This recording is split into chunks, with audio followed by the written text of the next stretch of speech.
One embarrassing failure after another embarrassing failure allowed that White House fence jumper to make it inside the executive mansion back in September, and the report is a doozy. The finding of the government review that Fox News has obtained, it gives a damning account of the blunders of that day, which ultimately cost the Secret Service agent her job, one of them. The report indicates that the man jumped over the iron fence that surrounds the White House, somewhere right along in here, and one of the spikes was missing, so was able to get over it. The review states that a Secret Service officer stationed there didn't see the guy jump because he was in a van chatting on his personal cell phone, which he wasn't supposed to be doing. The intruder made it through the trees over here and then toward these bushes in the front of the portico. The report indicates that the officers thought that these bushes right here were really too thick for anyone to get through them. Turned out that was wrong. The report indicates that the officer who was stationed by the front door of the White House couldn't see what was happening, just couldn't see it, but instead of guarding the door, that officer decided to hide behind one of the pillars out front.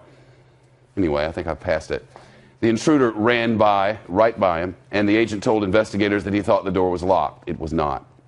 An agent inside that door tried to latch it shut. The intruder barged in and pushed her back, but she reached for her baton. She drew a flashlight instead. Oops. Also, somebody left the alarms on mute, because alarms, when they go off, they're noisy, and mute is better. So once the intruder was inside, he ran right past the stairway that leads to the Obama home, just went right on up there. He went to the long hallway where there was room for entertaining diplomats and hosting formal dinners. He went into the East Room at the end of this hallway and then circled back, and that's when 3 agents tackled him. Those agents were off duty at the time, just happened to be right there at that time. It seems like the only thing that went right that day, outside the White House, the report states that the agents had not even entered the building because they didn't know the White House layout. The agents didn't know it. With us now, former Secret Service agent Dan Emmett. He also spent 6 years with the CIA and is the author of the book, Within Arm's Reach. Well, this is I think the military would call it FUBAR. Just bad. Hi, Shep. Yeah, you know, I would call it probably something more extreme than that, were we not on live television. Let me differentiate quickly for one moment, though, that the people who failed on that day were uniformed division officers. Granted, they were employees of the Secret Service, but there were no agents actually involved in this. All of these people were part of uniformed division. They are commanded by a chief, the chief of uniformed division, which leads me to the question of why has Chief Simpson not been taken to task over this incident as the former director was? So the guy in charge of these guys who made all these blunders, guys and ladies who made all these blunders, that person hasn't faced any disciplinary action. Correct. Chief Kevin Simpson, he presides over a uniformed division. He is the chief, much like Chief of Police presides over a police department. And to my knowledge, he has not appeared before Representative Ice's committee.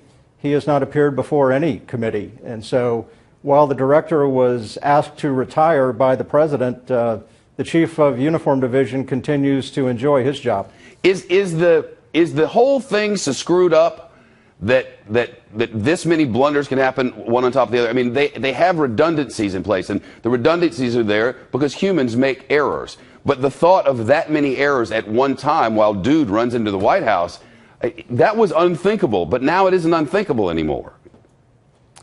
Shep, if you had given this to me as just a possible scenario, I would have told you that this could never have happened, other than the fact that we know it did happen. And so I would have to attribute it to complacency on the part of these officers, but it also goes back to what I've said many times before about the problems that the Secret Service is now having, which is a complete breakdown in leadership from the top all the way down to the bottom. Are you concerned for the president's safety? And if not, why not?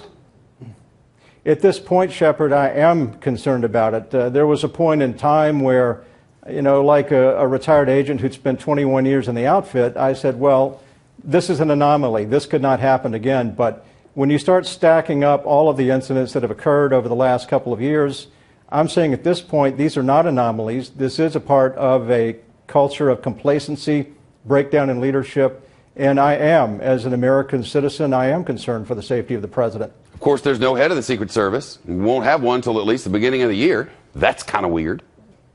Correct. Joe Clancy, I'm sure, is doing a really good job as interim director, but he's merely here as a stopgap measure. And sources tell me that by the first of the year, there should be a new director. But at this point, no one really knows if they're going to come from within the organization or from outside the organization. Well, if they come from the outside of the organization, it'll be the first time ever. We'll see how they decide to do this. Man, Correct. It's good to see you. Thank you. Thank you, Shepard. The whole report is a really interesting read, and the story on it's at our website at foxnews.com.